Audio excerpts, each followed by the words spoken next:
बिस्मिल्लाहिर्रहमानिर्रहीम। अस्सलाम वालेकुम। उम्मीद है आप सब लोग खैरियत से होंगे। अल्लाह ताला आप सबको खैरियत से रखे, आमीन।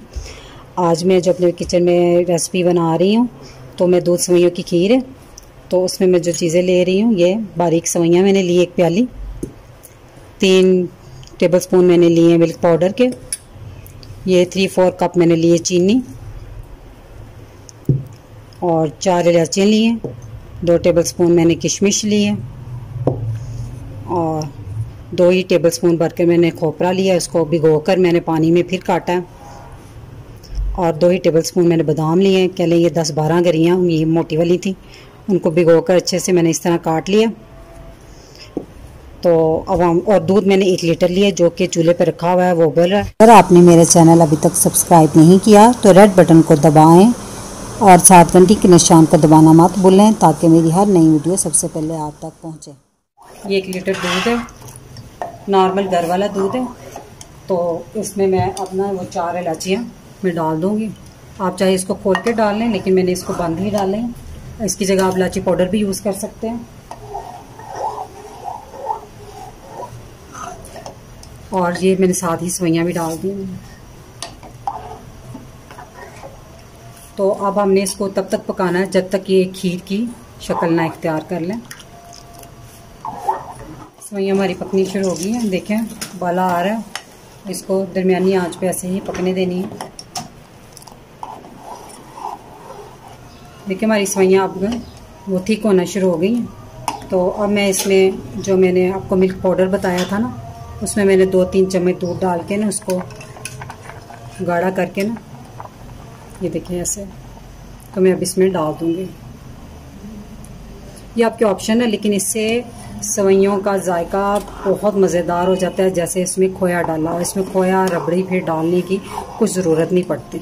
अगर आपके पास घर में आसानी से अवेलेबल है तो ये डाल लें, नहीं तो फिर दूध को थोड़ा सा पहले ज़रा पका लें, गाढ़ा कर लें। और मैं अब इसके साथ इसमें चीनी डाल दूँगी। तो चीनी मैंने आपको 3-4 बताई है, आपके ऑप्शनल है कि आप कम डाल सकते हैं अपनी हस्बे ज़रूरत। तो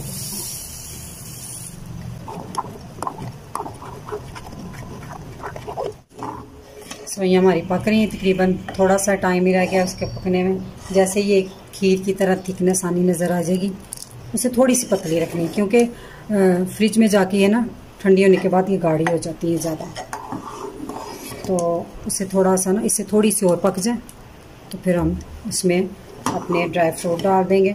ड्राई फ्रूट आप अपनी पसंद के जौन से मर्ज़ी डाल लें। इसमें हमारी सेवइयाँ तकरीबन बनकर तैयार हो गई हैं, तो मैंने इसमें ड्राई फ्रूट डाल दिए हैं। तो उस टाइम मेरी वीडियो ऑन करना मैं भूल गई, तो अब मैंने आपको वैसे बता दिया कि मैंने इसमें ड्राई फ्रूट सारे डाल दिए हैं। हमारी सेवइयाँ पक कर तैयार होगी। चूल्हा में बंद कर देती हूँ, थोड़ा सा ठंडा होने के बाद वैसे डिश में निकालती हूँ। हमारी सेवइयाँ बनकर तैयार हैं। ये ज़्यादा से ज़्यादा 20 मिनट लगे इसको, और ये बहुत जल्दी बन जाती है और खाने में बहुत टेस्टी होती हैं।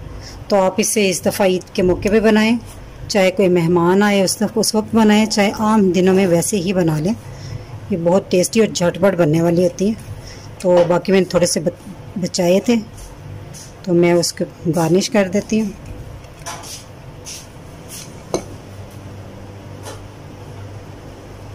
तो मेरी वीडियो पसंद आई हो तो इसे लाइक करें, अपने फ्रेंड के साथ इसे शेयर करें, और जो नए व्यूवर्स हो मेरे चैनल को सब्सक्राइब ज़रूर करें। अब इजाज़त चाहूँगी। अल्लाह ताला आप सबको खुश रखे और मुझे अपनी दुआओं में याद रखिएगा। अल्लाह हाफिज़।